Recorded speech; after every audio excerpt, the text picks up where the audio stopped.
Bonjour à tous, je vous retrouve aujourd'hui pour cette petite vidéo, ce tirage, voilà, spontané, comment dire, sans thématique particulière, un tirage au choix.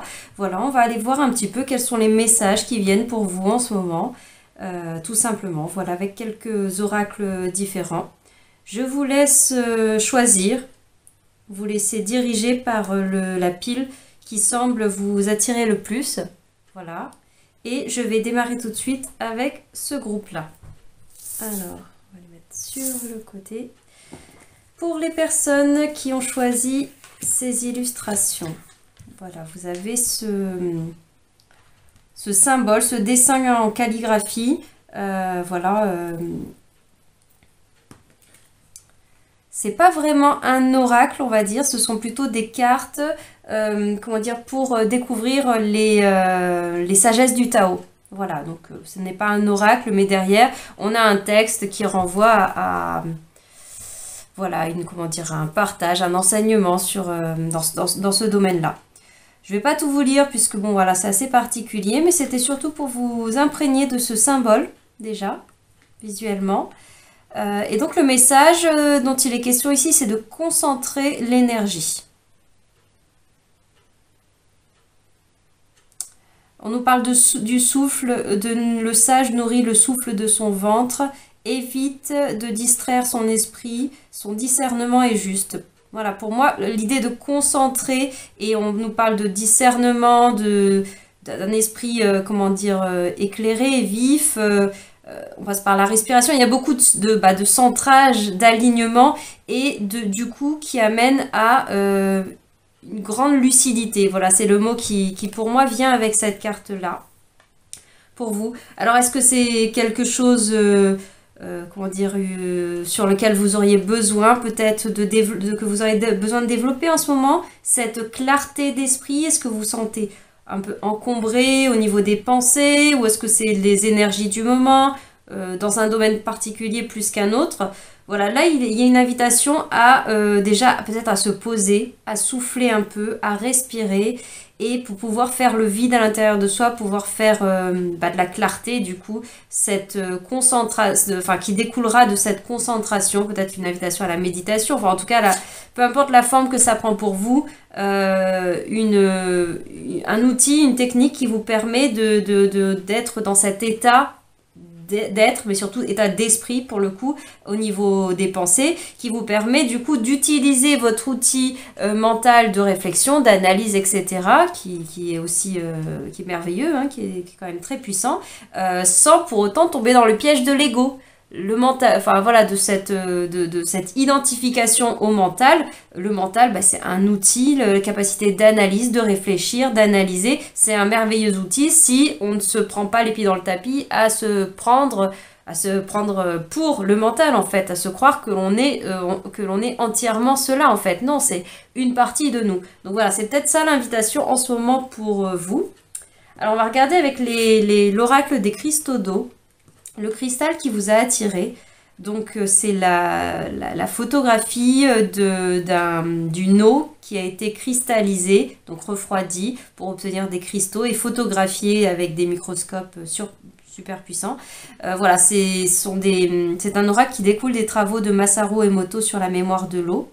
Si vous ne connaissez pas, vous pouvez faire des recherches à ce sujet-là. Et donc chaque carte oracle, chaque photographie un cristal, d'une eau en particulier, avec une énergie particulière, et on va découvrir tout de suite quelle est l'énergie qui est là sous-jacente pour vous qui avez choisi cette pile. On a l'espoir.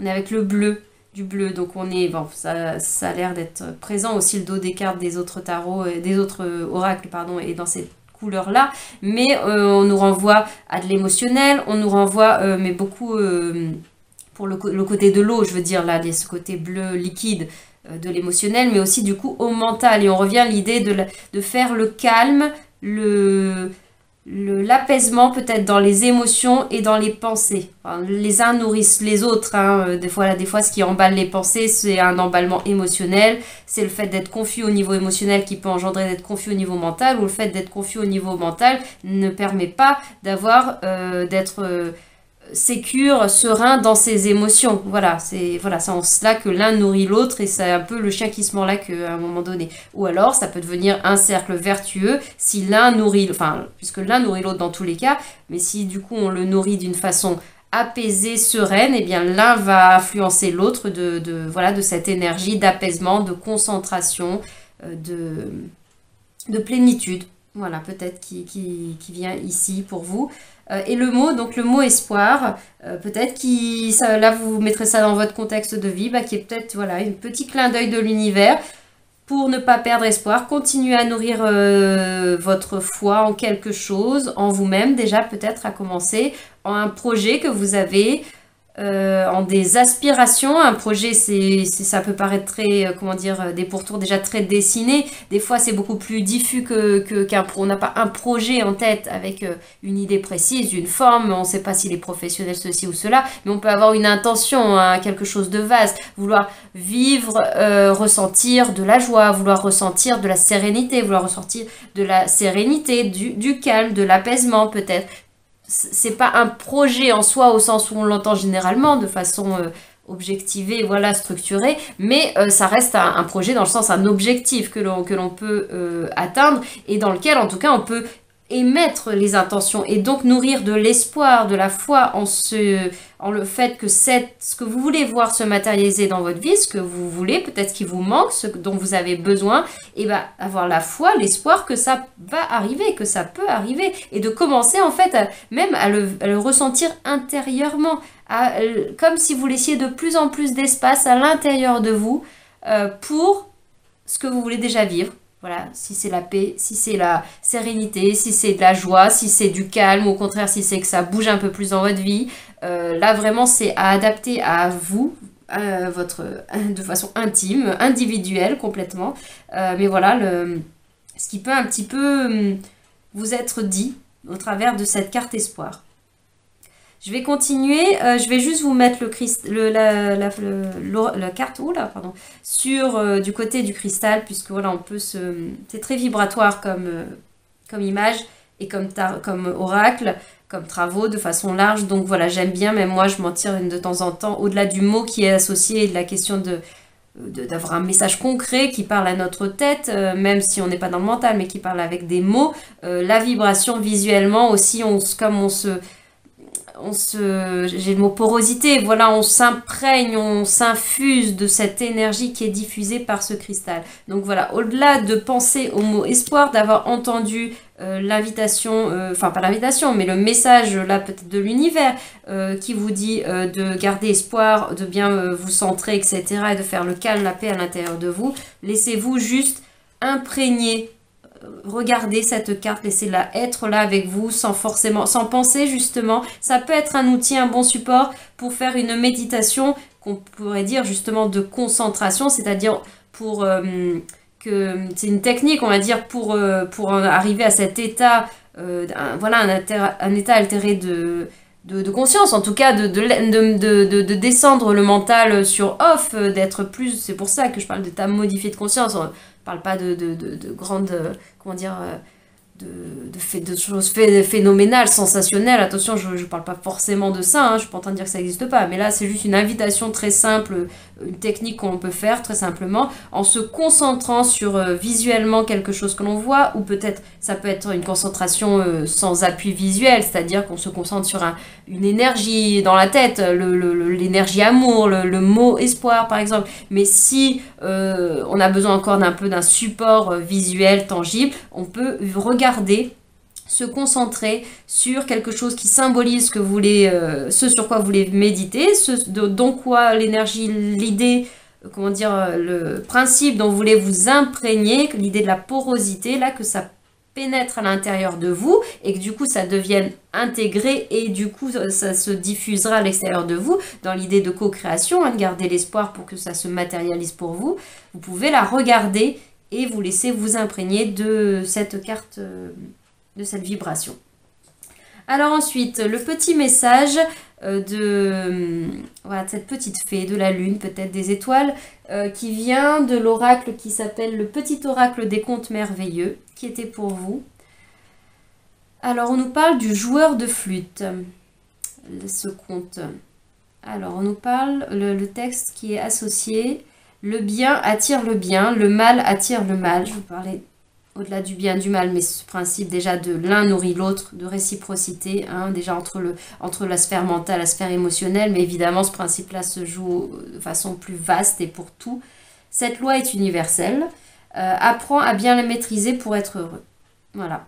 Et d'ailleurs ce petit exercice de concentration, peut-être avec ce support visuel et ce côté équilibré le mental, l'émotionnel, finalement c'est comme si c'était une gymnastique qui pourrait être une première marche, un premier pas vers plus tard, ensuite, une fois que c'est davantage fait partie de votre quotidien, le vivre de façon plus large, ce côté l'un nourrit l'autre, etc. Cet état d'esprit de réciprocité et de... Au-delà de la réciprocité, c'est d'interreliance, en fait, tout est intriqué, tout est imbriqué. Voilà, peut-être que c'est de cela que nous rappelle le conte, la fable, le joueur de flûte. Hein. On nous parle... Au-delà de ce qui est écrit, hein, on nous parle aussi d'être attentif à ce par quoi on se laisse embarquer. Là, je pense au joueur de flûte qui va nous embarquer par la musique, mais par exemple par les mots, par, comme on dit, faire du pipeau, enfin voilà, par le côté beau parleur, etc., qui sont des mots. Mais là, pardon, c'est pas facile d'exprimer. Là, il y a un petit peu de Mercure rétrograde peut-être encore, je sais pas, je ne suis pas tenue au courant ces derniers temps. Mais voilà, le côté des mots et des pensées qui nous embarquent. Mais voilà, je reviens sur l'idée de pensée parce que là, je vous ai donné l'exemple un petit peu comme extérieur à nous et notamment l'histoire nous fait illustrer, nous fait voir, nous donne à voir, à comprendre un principe, une morale, entre guillemets, avec beaucoup de guillemets, une philosophie au travers d'une scénette, donc c'est-à-dire de personnages distincts et une histoire qui se raconte. Et donc l'idée dont je vous parlais, de se laisser embarquer par les mots, là par exemple, ou la flûte du joueur, c'est aussi quelque chose qui est très interne, c'est-à-dire vos pensées, vos émotions. Vous pouvez vous imaginer, même si ça n'est pas que ça, mais que par certains moments, lorsque c'est l'ego qui s'embarque, qui s'empare de vos pensées, de vos émotions, notamment de vos pensées en particulier, eh bien c'est comme s'il devenait le joueur de flûte. Mais vous n'êtes pas que le joueur, le mental n'est pas à lui tout seul le joueur de flûte. Il peut devenir un joueur de flûte qui vous embarque par-ci par-là et qui vous raconte des fables et des histoires, des ceci et des cela, peut-être des pensées négatives sur vous-même, de croire ceci, de croire cela, de se dire cela, même sur les petites phrases toutes bêtes, justement, comme oh, bah, je suis trop bête, oh, bah non, bah, t'es con, t'es conne, enfin, tous ces mots bien colorés ou des fois qui peuvent paraître très anodins, on dit mais non, c'est rien, c'est juste une façon de parler. Ben oui, mais les mots ont une vibration, les mots ont du pouvoir, ils ont de l'impact, et même lorsqu'on les prononce pas, les mots que l'on se dit dans notre tête, de nous à nous, c'est des énergies, c'est des intentions, mine de rien, qui sont envoyées dans l'univers. Et là, on vous le dit, c'est une loi universelle, hein, tout est réciprocité. On aimait quelque chose, et bien, à un moment ou à un autre, ça se cristallise, ça se vit. Hein, voilà, pour nous, pour les autres, dans ce grand tout auquel on appartient. Voilà, donc pensez à vos pensées, justement. À mettre peut-être du souffle, hein, de la respiration et du vide, peut-être ça peut aider sur vos pensées qui peuvent vous jouer des tours, entre guillemets, vous embarquer dans des zones par quelque chose qui peut paraître aussi très enjôleur, très joli, très joyeux. Hein, c'est pas par la contrainte, la menace hein, qu'il embarque les foules, hein, ce joueur de flûte. Hein, c'est par quelque chose qui est enchantresque, mélodieux, qui nous happe. Donc voilà, peut-être le point de vigilance pour vous en ce moment.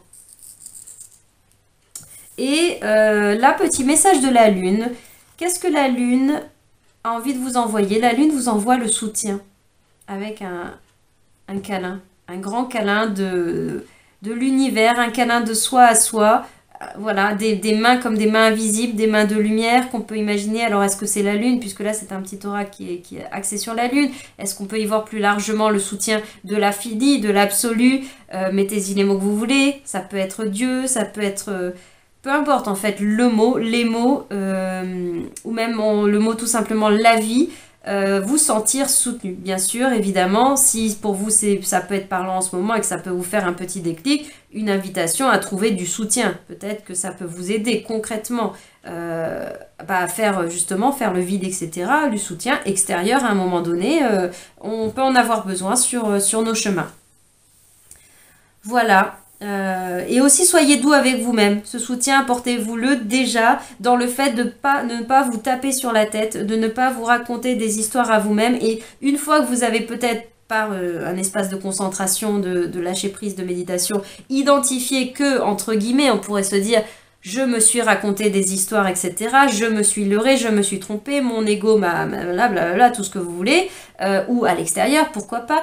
Ne vous tapez pas dessus en vous disant j'aurais pas dû, on revient au poids des mots, aux phrases que l'on se dit. Même si vous avez identifié des choses qui étaient là, c'était peut-être l'ego en distorsion qui s'est mis à blablater à l'intérieur de vous. Là, une part de vous plus consciente à repérer ça, c'est pas le moment de laisser cette part devenir elle-même accaparée par l'ego qui va venir dire tu t'es trompé, c'est mal, t'es pas à la hauteur, c'est pas spirituel ceci, c'est pas spirituel ça, quand même, tu devrais faire plus, enfin voilà, tout ce que vous voulez.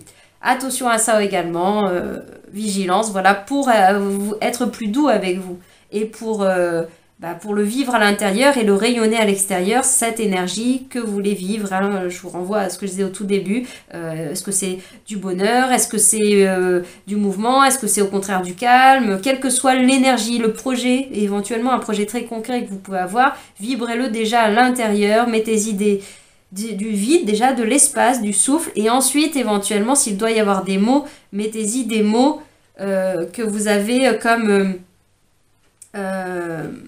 peaufiner. Vous avez pris soin de choisir sans surmentaliser, mais avoir une attention à la qualité des mots que l'on emploie, des mots que l'on emploie dans nos pensées déjà et dans nos émissions, peut-être même dans nos prières, puisque l'on nous renvoie à l'espoir. Hein. Voilà, ça peut être aussi ça qui est l'invitation pour vous, pour nous, pour ceux qui ont choisi ces cartes, cette première pile. Voilà, je vous laisse ici, je vais passer au suivant. Si vous partez maintenant, je vous dis à bientôt dans d'autres vidéos. Vous pouvez en découvrir sur la chaîne et vous pouvez découvrir aussi d'autres partages que je vous propose sur Instagram, sur Facebook. Donc Facebook Paris Idoli de Clos. Sur Instagram, c'est ça également. Je crois que c'est paridoli.clos. Sur Facebook, vous avez également un groupe qui est relié à ce compte Paris Idoli de Clos qui s'appelle Le Chemin vers Soi. Donc c'est un groupe que j'ai voulu créer pour volontairement un groupe et non pas une page, parce que l'idée n'est pas seulement de vous diffuser, vous partager que ce soit des tirages, voilà moi mes ressources ou quoi que ce soit concernant ce dont moi je suis émissive. Mais également de pouvoir laisser l'espace ouvert pour que ce soit un espace collectif co-construit. Donc vous pouvez y partager des ressources inspirantes, comment vous vivez, je sais pas, les énergies du moment, partager une vidéo qui vous inspire en ce moment. Voilà, du moment que ça reste dans les thèmes évidemment et l'esprit, la bienveillance initiale du groupe, mais je vous laisse justement regarder si vous le souhaitez. Le petit texte de présentation du groupe qui permet de voir un petit peu de quoi il est question et de voir si vous avez envie de nous rejoindre à ce niveau-là. Voilà, je vous dis donc à bientôt, je passe au deuxième groupe. Les personnes qui ont choisi cette pile, cette deuxième pile qui était la pile centrale, on va aller voir un petit peu pour vous de quoi il est question. Là, on se retrouve avec une carte, avec un... comment on a... Mince, le mot m'échappe, je l'avais tout à l'heure. Un symbole calligraphié, voilà. Je ne sais pas si c'est une lettre ou autre, mais en tout cas, une calligraphie à l'encre qui est très belle. Enfin, toutes sont très belles, je veux dire, celles-ci, les autres. Moi, ça m'inspire beaucoup ce côté épuré de la calligraphie. Et donc, ces cartes-là ne sont pas précisément un oracle, comme je le disais au groupe précédent, mais plutôt ce sont des cartes, enfin un format carte, mais qui est support à découvrir en fait la sagesse, les enseignements du Tao. Donc voilà, derrière il y a des petits textes issus, traduits, voilà, du Tao Te Ching. Mais voilà, l'idée n'est pas forcément de de vous lire ce texte-là. Dans l'idée, c'est plutôt de vous laisser imprégner de l'énergie de cette calligraphie-là, de ce visuel. Et je vais juste vous en sortir un petit peu une partie du message, en tout cas ce qui me vient, moi, en lisant cette carte. L'énergie, donc cette carte, on est avec l'oubli de soi. Et là,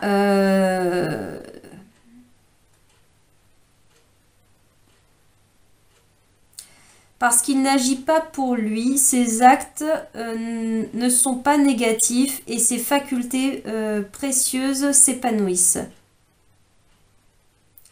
Là, dans l'idée, il n'agit pas pour lui avec l'oubli de soi. C'est l'idée de sortir de l'identification au jeu, j'ai envie de dire, au jeu JE, entre guillemets, mais avec beaucoup de bienveillance, au petit jeu, que je mets en parallèle avec le, entre guillemets, aussi grand soi, plus grand soi. Voilà, c'est juste pour parler de ces deux parts de nous, cette part un peu plus dense, un peu plus humaine, et c'est tout à fait bien, et c'est ce qu'on est venu vivre aussi, hein, mais d'être uniquement identifié à cette part humaine, par le mental, beaucoup par le biais de l'ego, c'est en cela que c'est un petit jeu qui est qu'une partie en fait, en cela il est petit, c'est un morceau, au-delà de dire petit, c'est le morceau de jeu en fait, parce qu'en fait tout ça, c'est, on le sent bien qu'il y a plus grand que ce petit jeu, il y a plus grand que ce à quoi pour qui on se prend au début, ce qu'on croit être au tout début. Voilà, cette part de soi qu'on peut dire l'âme, on peut appeler ça plus vastement, l'esprit, alors voilà déjà une part plus grande de soi-même et plus vastement encore, inscrit dans un grand tout qui englobe toutes ces énergies-là. Donc là, il est question justement de se dilater un petit peu plus, de s'ouvrir un petit peu plus dans un espace plus vaste, déjà un espace plus vaste de nous-mêmes, qui ne se réduit pas à je suis ceci, je suis cela, je suis une femme, je suis un homme, je suis une mère, je suis une sœur, voilà, peu importe en fait, je suis mon emploi, ceci, cela, je suis... je sais pas, tel critère social, tel critère économique, tout ce que vous voulez, même des traits de caractère. Je suis... peu importe les mots, en fait, j'ai même pas envie d'y coller des mots, mais vous voyez bien ce dont je veux parler, c'est de se désidentifier, de se dézoomer, comme cette prise de hauteur, on parle un petit peu en cinéma, etc. et autres, on parle de cette position méta, où on a une vision d'ensemble, on filme la scène depuis en haut, et donc on a... une vision d'ensemble que les protagonistes qui vivent chacun, eux, la scène, en se mettant dans l'idée qu'ils vivent une histoire à ce moment-là, ce personnage n'est pas conscient de l'intégralité de la scène et de ce qui se vit, n'est pas conscient de ce qui se parle, ce qui se dit à tel endroit, etc. Et chacun est conscient de son petit jeu. D'ailleurs, je prends l'image du cinéma, du jeu de rôle, du jeu d'acteur, et il est aussi question de ça, de ce jeu que l'on joue à travers jeu JEU, au travers du jeu JE. Voilà un petit peu ce qui me vient, moi, avec cette invitation de l'oubli de soi. Et en delà, il y a des facultés précieuses qui peuvent s'épanouir. C'est de cela qu'on nous parle avec cette carte-là. Et on va continuer avec donc vous qui avez choisi ce tas, le cristal d'eau que vous avez donc choisi en fait sans le voir ou à peine en apercevant certains pourtours de la carte. Donc cette carte oracle des cristaux d'eau de Masaru Emoto découle donc du travail de Masaru Emoto sur la mémoire de l'eau. Ce sont des photographies de cristaux, donc de l'eau cristallisée et prise en photo avec des microscopes. Il y a encore... un petit peu de communication difficile, Mercure rétrograde certainement. Déjà, c'était pas simple sur certains passages tout à l'heure avec le premier groupe. Donc voilà, des cristaux d'eau, donc de l'eau cristallisée et donc des photographies avec des microscopes XXL, voilà. Donc pour ce à quoi ça renvoie. Vous avez donc choisi cette vibration, ce cristal, cette image. Voilà, laissez-vous vous imprégner de ce cristal qui renvoie à une énergie en particulier et on va donc le découvrir au dos de la carte. Pour vous, de quoi on nous parle? Eh bien, on nous parle d'amour et de gratitude. Voilà, c'est l'énergie, ce cristal est censé représenter, être imprégné de cette intention, de cette énergie, amour et gratitude. Voilà, pour vous, ce dont il est question. Et je vais vous laisser la voir surtout visuellement, cette vibration, ce cristal qui du coup dégage cette énergie d'amour et de gratitude, bien au-delà des mots.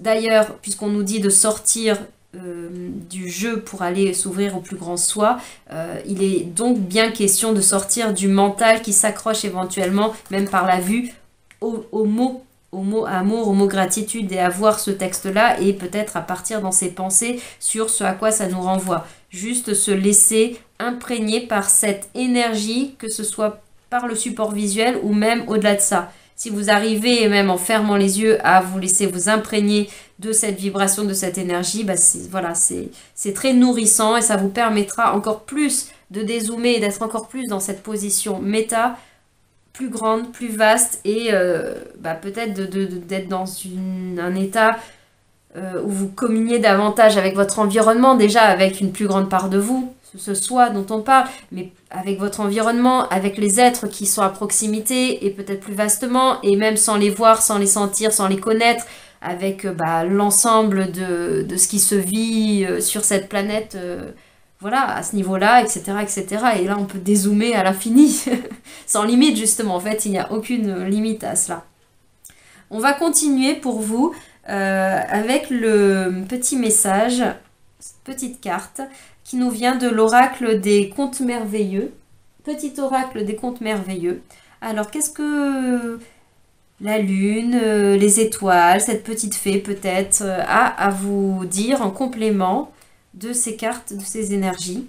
Et là, on nous renvoie au conte de Merlin, à l'histoire de Merlin l'Enchanteur, qui nous dit « Aime la sagesse, elle apporte de la magie dans ta vie, écoute les autres et découvre les leçons profondes de la nature. » La nature, en dézoomant, je vous sans dire forcément le mot, les êtres, les animaux, etc., la nature, mais c'est aussi ça, se reconnecter à la nature, c'est se reconnecter à sa nature, et là, on n'est pas dans sa nature de petit jeu identifié, c'est sa nature plus subtile, peut-être plus magique, hein, plus globale, hein, plus spirituel du coup, hein, disons-le, hein, tout simplement. On parle autrement de sagesse, de magie, de cette nature profonde, mais bon, voilà, de ces enseignements de la vie, ces leçons les leçons profondes de la nature, voilà, qui sont là. Et avec Merlin l'Enchanteur, eh bien pour moi, ça renvoie aussi à l'idée de...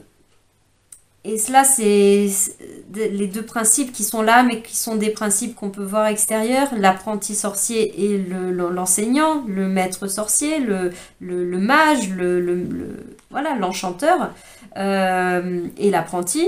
Mais on peut les voir à l'extérieur, comme dans un conte qui nous aide à illustrer, à imager, à voir, à donner à voir une histoire pour en comprendre une morale avec plein de guillemets, une intention, un esprit, une énergie, mais ce sont aussi, ça nous renvoie à des principes intérieurs. Nous avons à l'intérieur de nous à la fois l'apprenti et à la fois le grand sage, le grand maître, le grand, entre guillemets, sachant, pas un sachant avec la tête, mais justement qui a expérimenté, qui maîtrise peut-être. Là, on va parler de magie, peu importe le domaine de votre vie dont il est question. Si on est à la fois le maître et l'élève, c'est cette idée-là qui ressort. Et dans cette idée de jeu, de jongle, où on bascule un petit peu entre le jeu, zoomer, identifier, ce qui n'a rien de mal, ça fait partie, et cette plus vaste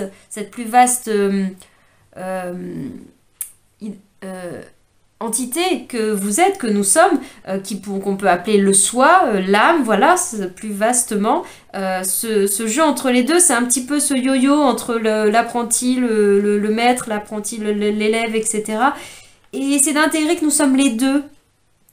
C'est peut-être aussi sortir de l'idée du mental qui voudrait nous faire croire que nous sommes que entre guillemets, trop apprentis, trop débutants, encore pas assez, pas ceci, pas cela.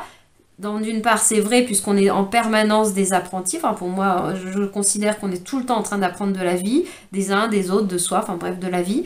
Et une autre voie qui pourrait nous faire croire que l'on est un grand maître tout-puissant, tout-sachant, etc.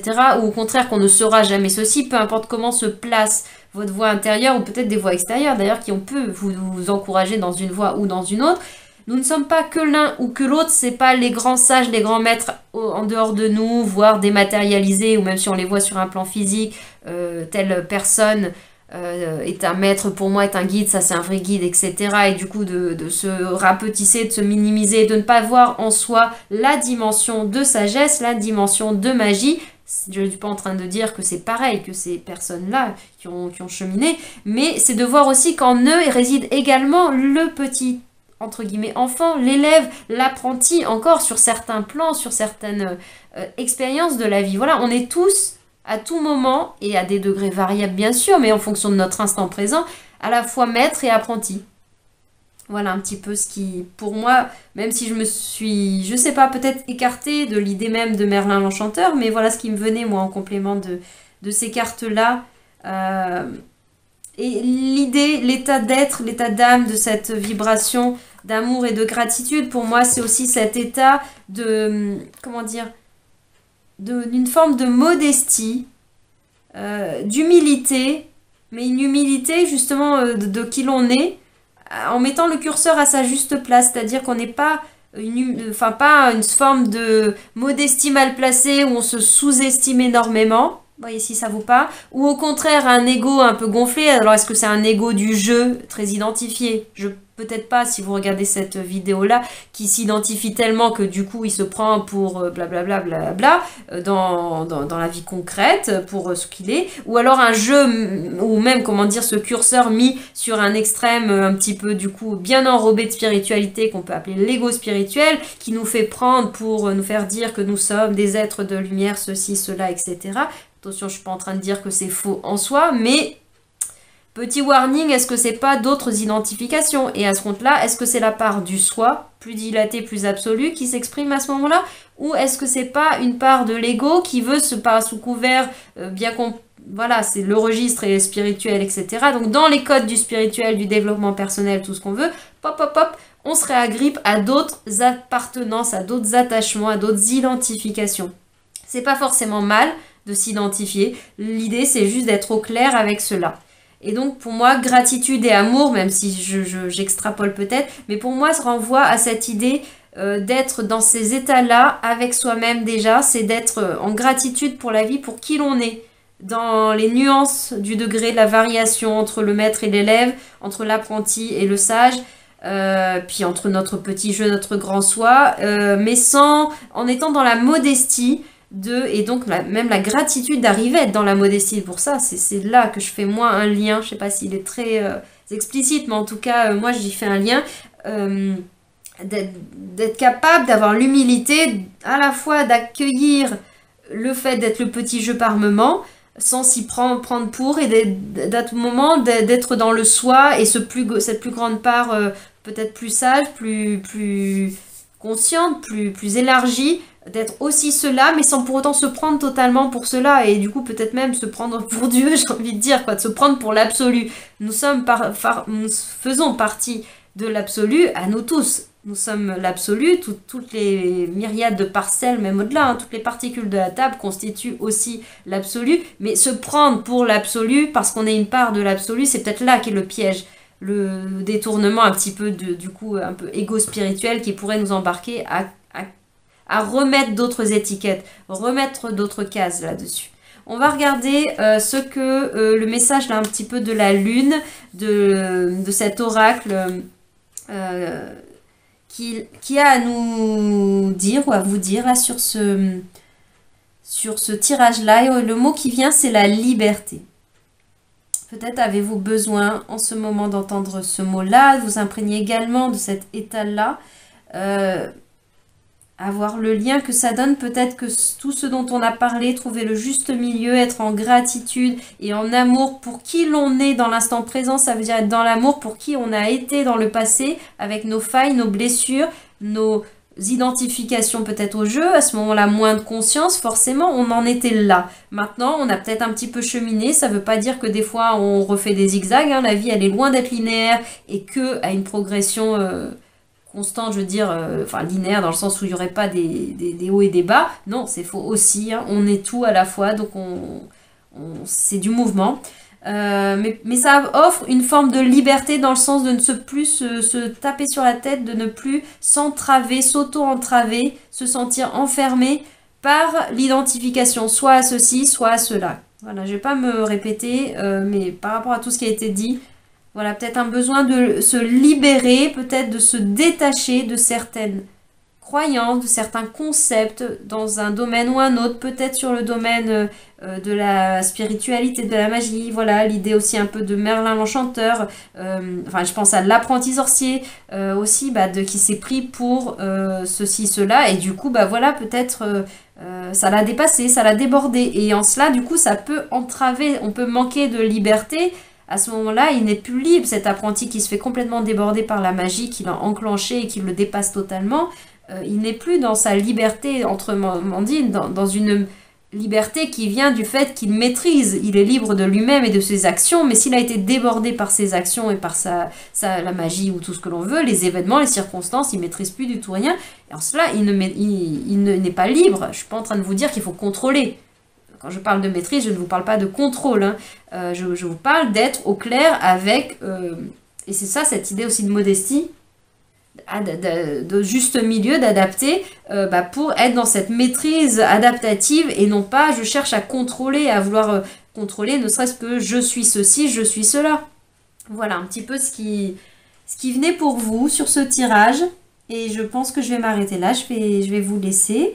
Je vous dis à bientôt dans d'autres vidéos, si vous en restez là, puisqu'on a terminé votre partie, votre tirage. Vous pouvez découvrir d'autres vidéos sur la chaîne et également d'autres partages sous d'autres formes sur Facebook, sur Instagram, si vous le souhaitez. Vous avez donc Facebook Paris Idolie de Clos qui existe et il y a également un groupe Facebook qui est rattaché à ce compte-là qui s'appelle Le Chemin vers Soi que vous pouvez rejoindre. L'idée donc c'est d'un groupe pour pouvoir, bien au-delà de ce que moi j'y partage et je diffuse, que vous puissiez également échanger, partager, apporter vos propres ressources ou tout simplement le témoignage de où vous êtes en ce moment, comment ça se vit peut-être au niveau énergétique, au niveau peu importe, d'un cheminement de pensée, pourquoi pas, un cheminement spirituel, un cheminement de développement personnel. Voilà, c'est un espace pour cela, du moment que ce que vous avez éventuellement l'élan de partager, contribue au groupe et respecte l'esprit du groupe, les codes du groupe, on va dire, les codes avec plein de guillemets. Mais voilà, vous pouvez retrouver, si ça vous intéresse, sur ce groupe, un petit texte qui présente l'esprit, l'état d'esprit du groupe et les thématiques, si on peut dire, pour voir si ça correspond et si vous avez envie de nous y rejoindre. Voilà, je vous dis à très bientôt. Je vais passer au troisième groupe. Pour les personnes qui ont choisi ce troisième groupe qui se trouvait là, pour vous. Alors, qu'est-ce que l'on a? On a cette carte-là, ce dessin, cette calligraphie, voilà, ce symbole de calligraphie qui dessiné à l'encre, là, qui peut vous parler, sans chercher à le comprendre, à savoir ce qu'il veut dire ou quoi que ce soit. Tout simplement, vous laissez imprégner de ce symbole, ce visuel qui avait besoin d'être là pour vous. Ces cartes-là ne sont pas particulièrement un oracle. Ce sont des cartes support pour des textes, pour découvrir les enseignements du Tao. Donc voilà, c'est lié à cela. Et l'idée n'est pas forcément de vous lire l'intégralité du texte qui est derrière, mais plutôt de vous en dégager un petit peu quelques mots, l'esprit qui en ressort, en tout cas ce qui moi me vient à la lecture de cette carte qui est sortie pour vous, qui avait envie de vous transmettre quelque chose. Alors là, on nous parle le titre c'est « Sans chercher ».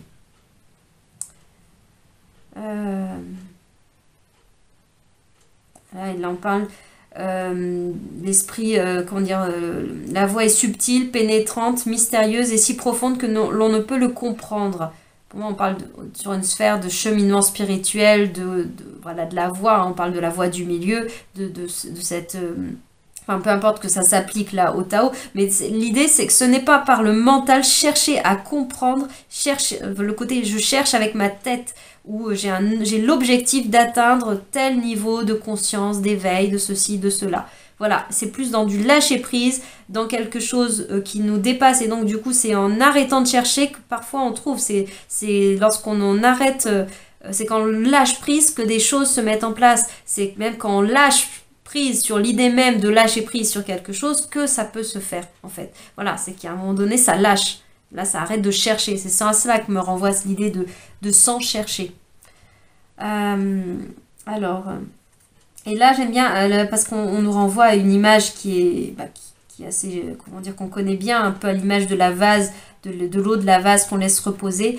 En la laissant reposer, l'eau trouble devient claire. L'eau trouble, pour moi, ça renvoie aussi à nos émotions troubles, nos troubles de la pensée, enfin nos pensées qui peuvent être parfois perturbées ou tumultueuses, agitées, nombreuses, du moins, même si elles ne sont pas forcément négatives, elles sont un petit peu trop, des fois. Donc, du coup, en laissant reposer, en laissant un espace aussi qui se calme, ça permet aux choses, aux pensées, à ce qu'on en veut, de redescendre, de se tasser au fond. Et du coup, l'eau qui était trouble du fait de cette omniprésence, toutes ces particules, etc., de vase en suspension, parce que l'eau était en mouvement, du coup, était toute trouble, l'eau peut devenir claire. Et donc, on retrouve aussi l'idée de la vase, comment dire, du lotus, que c'est de la vase que sort la fleur du lotus, ou la fleur, comment dire...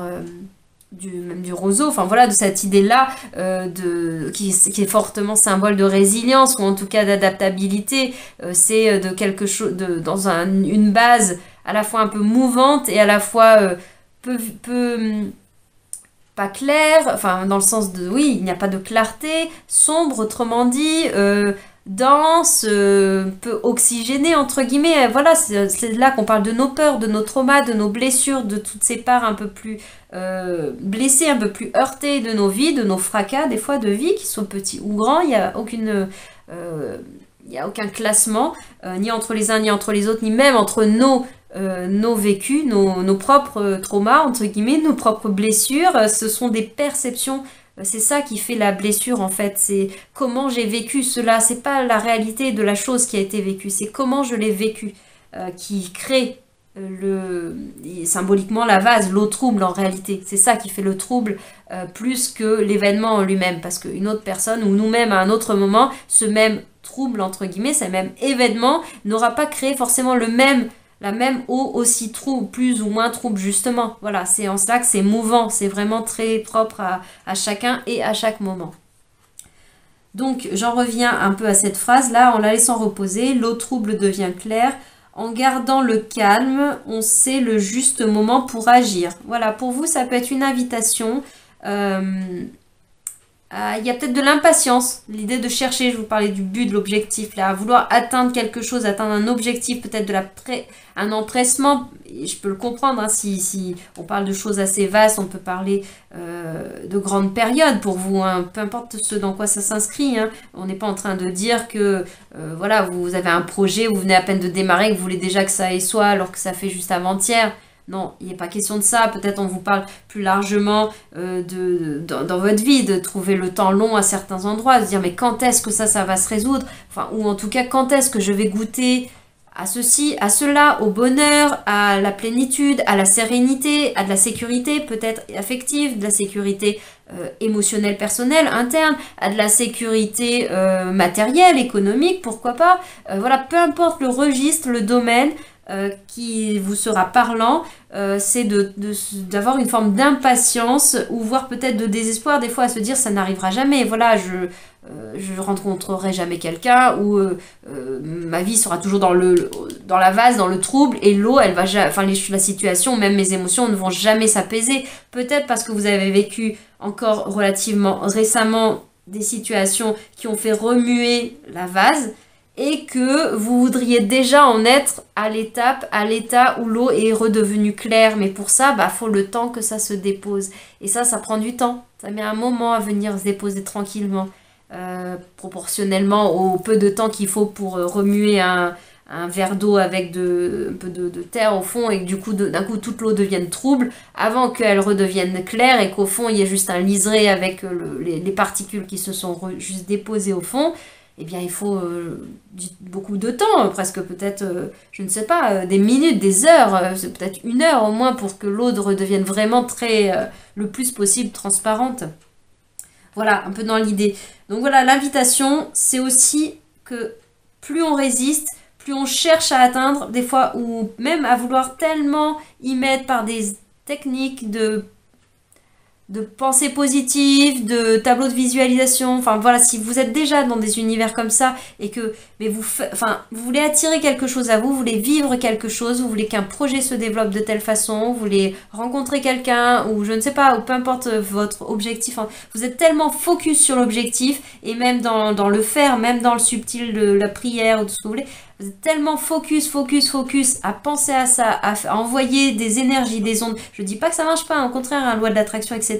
Mais à un moment donné, quand on est tellement obsessionnel là-dessus, désolé, le mot est fort, mais où tout est dirigé et on ritualise beaucoup peut-être pour attirer ça à soi, eh bien, c'est comme si on crée une résistance parce qu'en fait, on est en train d'activer le bocal, on est en train de créer du mouvement, alors en essayant d'émettre des choses qui sont censées les attirer, certes, et ça fera son œuvre au moment voulu, mais c'est comme si on attendait l'univers, on attendait que vous arrêtiez de secouer ce bocal, même en voulant, comme si c'était un bocal à souhait, par exemple, un pot à souhait avec des étoiles, par exemple, ou des paillettes. Imaginons que des fois, aux enfants, on peut leur faire ça, comme un bocal à vœux. Et en fait, on veut tellement que ça se réalise, on passe son temps à secouer le bocal pour que les étoiles, elles apparaissent vraiment, etc. Ou que, je sais pas, notre souhait se réalise. Mais c'est ce qu'on n'a peut-être pas intégré, ou en tout cas, c'est ce que l'univers nous fait vivre, c'est que, oui, on secoue le bocal, on met son attention, mais après, on pose le bocal et on a confiance dans l'intention qu'on a déposée dans le bocal, dans les étoiles, et ensuite, c'est là que ça se déploiera. Je pense beaucoup à la carte du pendu dans le tarot de Marseille, qui nous invite vraiment à lâcher prise, à lâcher la dernière branche, même ces branches de positivité, de quoi que ce soit, qui font ou même de vouloir œuvrer sur un projet professionnel pour faire que ça marche, et à un moment donné, ça veut pas dire que c'est pas parce que ça ne marche pas malgré tous les efforts que ça n'est pas bon, ça n'est pas juste, ça ne va pas se dérouler. C'est peut-être qu'à un moment donné, c'est en lâchant prise sur certaines choses, vous avez fait ce que vous avez à faire, vous avez émis ce que vous avez à émettre, etc. dans la pensée, dans le subtil, dans l'émotionnel, dans les prières ou dans le concret. Mais à un moment donné, il faut lâcher et laisser faire, laisser être, sans chercher, arrêter de chercher à ce que ça se fasse. Et laissez de la place au vide, laissez la vase retomber, et vous verrez que là, peut-être que la petite pétale, la petite plume, la petite feuille va pouvoir venir se déposer à la surface de cette eau, redevenue sereine, redevenue claire, calme, à ce moment-là. Voilà ce qui me vient, moi, avec ces cartes-là, enfin, ce texte-là. Ne pas rechercher la perfection. Là, je vois la dernière phrase. C'est aussi ça, c'est tout un chemin d'acceptation et de détachement vis-à-vis de ça. Ça ne veut pas dire renoncer à certains rêves, ça veut dire de lâcher le perfectionnisme, peut-être aussi ce perfectionnisme qui se veut de vouloir mettre des pourtours trop précis à ce rêve, à trop définir ce que l'on veut, trop mettre de caractéristiques, et d'avoir une visualisation même imagée, que ce soit des mots, des images, etc. très précises. Je veux exactement vivre telle relation, je veux telle personne, même encore plus focusée. Reliez-vous à ce que vous voulez ressentir comme état d'être, état d'âme, état émotionnel. Vous voulez vivre ça. Vous voulez vivre cet état-là. Et la vie vous amènera à vivre cet état-là. Mais si vous faites le focus sur je veux vivre les choses de façon A plus B, X, Y au carré, mais ce vert-là, de ce panel, enfin comment dire, comme l'éventail là, de nuancier, voilà, de nuancier de couleurs, je veux celui-là précisément, et ben là, c'est comme si vous voulez faire trop de focus, trop de forcing là sur quelque chose. Donc, détacher, lâcher prise. Bon, je repense à d'autres messages qui, d'une certaine façon, peuvent être un peu communes avec les autres cartes. Hein. On vous invite à dézoomer et à lâcher prise. Voilà, c'était dit autrement, mais c'est aussi l'invitation, je pense, qui est collective, là, qui est commune un peu à... Ça doit être les énergies du moment, plus vastement, qui sont là. J'ai beaucoup parlé, dis donc, sur cette première carte. On va passer maintenant donc à la carte des cristaux d'eau, de l'oracle des cristaux d'eau de Masaru Emoto. Donc qui découle de ses travaux sur la recherche, sur la mémoire de l'eau. Et là, on est avec la vibration, donc la photo qui nous donne à voir le cristal de l'eau qui contient une énergie. On va aller voir ce que c'est. On va aller voir ce que c'est comme énergie, et c'est la prière. L'énergie de la prière, qui avait envie de se dire pour vous, de se montrer à vous, avec cette très très belle carte. Je vous laisse vous imprégner de l'image, de ce cristal. En ce moment, il y a de l'orage là dehors, ça tonne, ça gronde. Voilà, c'est aussi accepter dans l'idée du perfectionnisme et de la prière, c'est de prier plus pour ce qui est juste et bon pour nous et non pas uniquement pour je veux vivre que du bonheur par exemple. Voilà, c'est la vie, on a besoin de l'orage aussi dans la vie. Je saurais plus la dire, je vais pas déformer les mots, mais il y a très peu de temps, je sais plus si je l'ai lu ou si je l'ai entendu par je ne sais plus qui, cette petite enfin, comment dire, fable, conte, légende qui nous parle de d'un comment dire, d'un cultivateur, d'un paysan qui est en colère contre Dieu à un moment donné parce qu'il a perdu ses récoltes ou je ne sais pas quoi, ou il n'a pas eu le temps de faire ce qu'il voulait en temps voulu. Donc bref, il passe un deal avec Dieu pour être maître du temps. Enfin voilà, que Dieu n'interfère pas justement avec voilà, avec sa manière de gérer sa culture, etc. sur une année. Et donc sur une année, il fait tout parfaitement comme il le voudrait, comme idéalement pour obtenir la récolte, disons de blé par exemple. Voilà, impeccable, et non pas comme l'année précédente où peut-être pour X raison ça avait été abîmé, ravagé. Et du coup, à la fin de cette année, il récolte a priori le blé... sa récolte, voilà. Mais il se trouve que après, il se rend compte que ce blé, il est pas du tout de bonne qualité, disons pour donner une image, il est mou, il est détérioré, enfin peu importe, en tout cas, il n'est pas d'une bonne qualité alors qu'il a respecté absolument toutes les étapes. Dans l'idée du perfectionnisme, vous voyez, c'est là que je veux vous emmener. Il a fait tout ce qu'il fallait, il a mis tous les ingrédients, etc. dans son chaudron, dans sa marmite, a priori, pour cela. Et donc, à un moment donné, il s'énerve, il convoque Dieu, enfin, il convoque Dieu entre guillemets. Donc Dieu, oui, qu'est-ce qu'il y a? Qu'est-ce que tu m'as fait, etc. Pourquoi est-ce que ma récolte est comme si, alors que t'as interféré, etc. Elle dit non, j'ai complètement laissé de côté, je me suis pas du tout occupée de toi et de ton activité. Pendant toute cette année, il n'y a que toi. Alors qu'est-ce que tu as fait, etc. Est-ce que tu as fait ci, est-ce que tu as fait ça, est-ce que tu as mis la graine? Oui, j'ai arrosé, j'ai fait ci, tout parfait, voilà, je le perfectionne, j'ai fait ci, j'ai fait ça, j'ai fait ci, j'ai fait ça, machin, tout ce que vous voulez. Et donc Dieu lui dit, mais est-ce que tu as mis l'orage? Est-ce que tu as mis la grêle? Plus précisément, parce que c'est l'orage qui me fait penser à ça. Est-ce que tu as mis la grêle? Et là, le paysan, bah non, la grêle, ça détruit tout. Quelle idée, justement. L'idée, c'est de ne pas, c'est d'avoir une meilleure récolte, c'est pas de la détruire. Mais oui, mais si tu retires la grêle, c'est la grêle, justement, qui fait la plante, que ce qui a résisté, s'est renforcé.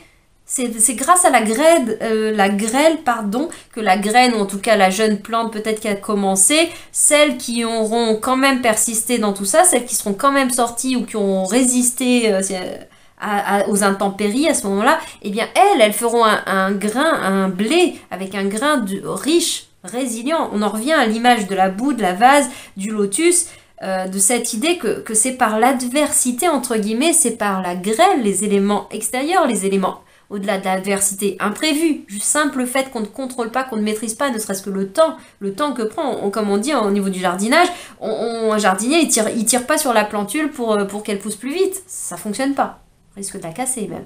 Voilà, c'est toutes ces images, cette petite fable aussi racontée, qui renvoie de toute façon à la métaphore du lotus, de la vase, de la boue, et du roseau qui plie mais ne rompt pas dans la fable du chêne et du roseau, parce qu'on nous parle aussi d'adaptabilité, de souplesse, de résistance, malgré une forme qui peut paraître ondulante. Je pense au pendu aussi beaucoup, hein. C'est vraiment cette énergie-là qui est omniprésente, même si j'ai pas sorti de tarot, c'est vraiment ça qui est très présent pour vous. Et donc, voilà, c'est désolé ou pas, non, ça fait partie, c'est l'orage, le tonnerre que j'ai entendu qui m'a fait penser à cette fable qui illustre très bien aussi ce qu'on envoyait. Donc même dans vos prières ou dans vos émissions de pensée, vos émissions d'intention, même les rituels peut-être que vous faites, voilà, entre guillemets, astuce, à vous de trouver les mots qu'il faut. Parce que moi, la formule de demande, souhaiter ce qui est le plus juste pour moi, ce qui est le mieux pour moi, c'est des sortes de formules qui, pour moi, en tout cas, semblent me correspondre le plus pour que ceux qui viennent à moi soient ce qui est justement pile ce qu'il faut que je vive. Je demande plus à vivre ça sous telle forme. Je demande pas forcément à vivre...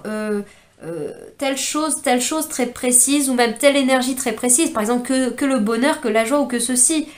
Non, c'est comme si on voulait ne vivre que le soleil, que la journée.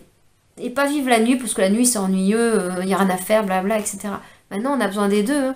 On a besoin des deux. On a besoin de se reposer, concrètement, le corps. Et puis il se passe des choses merveilleuses pendant la nuit, pendant les rêves, pendant plein de choses. Et voilà, sans même parler de l'âme, de ce dont l'âme a besoin dans ces temps-là. Voilà, bref, parenthèse. On a besoin du jour et de la nuit. On a besoin de tout. On a besoin du temps et de que les choses se fassent en leur temps. C'est ce que nous disait le perfectionniste. Et lâcher le perfectionniste et donc... c'est une forme de sagesse, c'est cette forme de sagesse dans le lâcher prise, une grande confiance, une grande foi, hein, je pense à la prière qui est là, mais également, mince, j'ai perdu le fil de ma pensée, comment dire, oui, donc lâcher le perfectionnisme, mais aussi être dans l'acceptation de que tout est juste. En fait, la grêle, l'orage, eh ben c'est parfait aussi. Ça aussi, c'est parfait. Ça aussi, c'était certainement juste et bon pour ceux qui avaient besoin de se vivre. On n'a pas besoin, et c'est là qu'il faut lâcher, arrêter de chercher, sans chercher à comprendre dans l'instant T pourquoi du comment de c'était utile.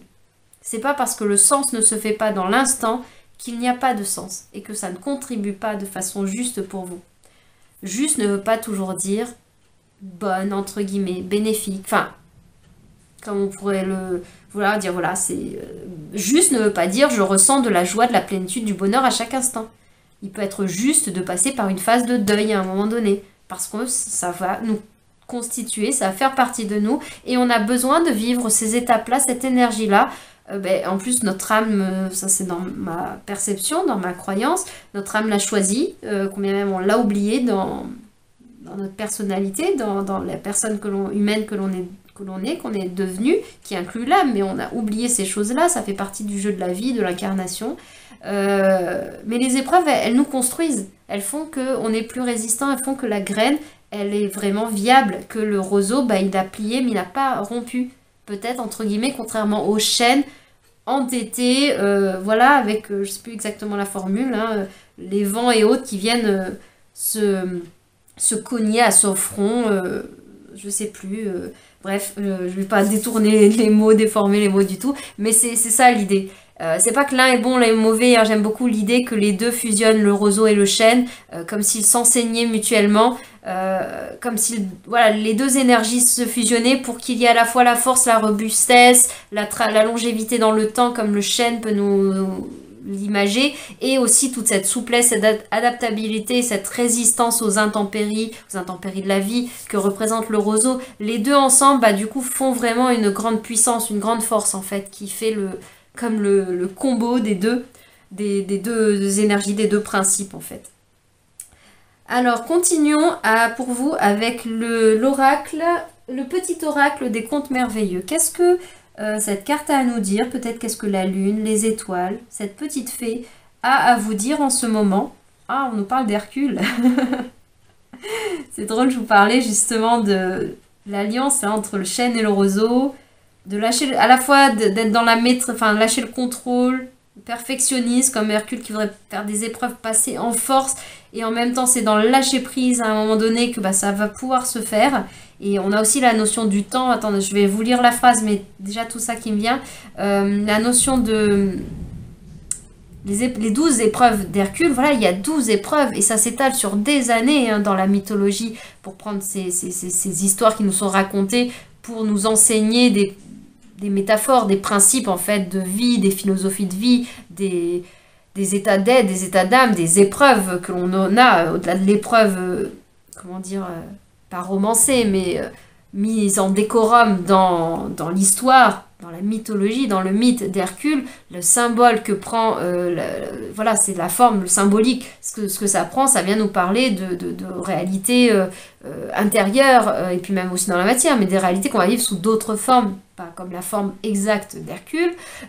Merci, on va pas forcément aller rencontrer le chien à trois têtes littéralement, mais on a des chiens à trois têtes métaphoriques, symboliques, à les rencontrer dans notre vie. Voilà pour ce qui me venait. Donc voilà, c'est cette idée à la fois de puissance, mais à la fois de lâcher prise et d'abnégation sur le temps que ça prend, sur voilà, le processus, les étapes, le cycle de 12 et de X années, je ne saurais même pas dire de combien d'années, sur combien d'années dans l'histoire, en tout cas ça s'est étalé, qui est redit là d'une autre façon pour vous. Alors, des forces insoupçonnées se trouvent en toi, tu auras le courage d'affronter les événements et l'intelligence d'en tirer profit. Ouais. Ouais, ah bah on a avec la vase, avec tout ça, peut-être que dans ce groupe, bah vous vivez en ce moment, vous avez vécu encore il n'y a pas si longtemps que ça, même si pour vous voudriez déjà en être sorti, en être passé à autre chose, des moments difficiles, d'épreuves peut-être, qui demandent, enfin qui ébranlent, hein, qui remuent la vase et qui demande à avoir aussi ce temps de la guérison, cette douceur avec soi-même pour que les choses se fassent en temps voulu. Ça prend du temps, la guérison, ne serait-ce que de laisser s'apaiser les choses. Voilà ce qui venait compléter avec Hercule. Et on va regarder cette dernière carte de l'oracle lié à la lune. Je sais, 1001 lunes, je crois qu'il s'appelle. Et là, on a la carte de l'illusionniste. Où on voit un personnage, ou en tout cas presque pas un personnage, une sorte de découpe, une ombre, je ne sais même pas si c'est une ombre, comme si on avait découpé dans le tableau et qu'on voyait le ciel, l'univers étoilé derrière, de ce personnage comme magicien. Il a un chapeau, un prestidigitateur, et cette petite fille, cet enfant qui regarde, qui est émerveillé par tout cela.